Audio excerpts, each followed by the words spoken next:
শুনবেন ইনশাআল্লাহ। আরে বাবা, এই জল ঢাকা তো ইসলামের উর্বর ভূমি।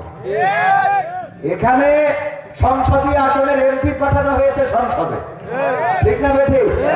জল ঢাকার মানুষ ইসলামের জন্য নিবেদিত প্রাণ।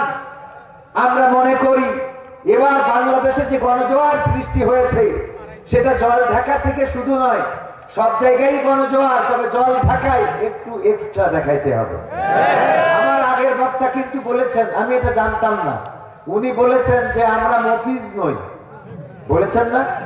জল ঢাকায় রংপুরের মানুষ কখনো মফিজ ছিল না আজলে, ঠিক না বেঠিক? অনেকেই বলে পাবনা মানেই পাগল, আর আমি বলি পাবনারা তো পাগল সারাই করে। পাবনায় পাগল ঠিক করা, যত দেশের পাগল আছে যারা যেটাকে উপস্থাপন করেন ওরকম না। কারো বাড়ি রাজশাহী বলে সারাদিন নাম নিয়ে ঘুরে বেড়ায় না, ঠিক না বেঠিক?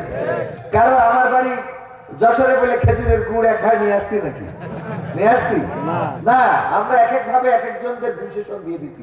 হাতির ঝিলে হাতি পাওয়া যায় না, ঝিলও পাওয়া যায় না, ঠিক না বেঠিক?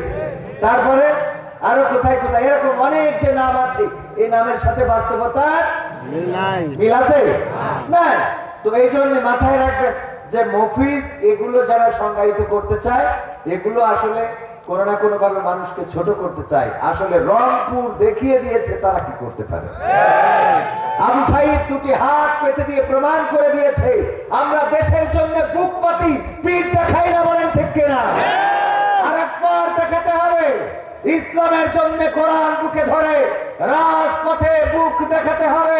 যদি আমাদের বুকে বুলেট বিদ্ধ করে, আমাদের শরীর থেকে রক্ত ঝরে পড়ে, এই জমিন যদি রক্তে রঞ্জিত হয়, সেই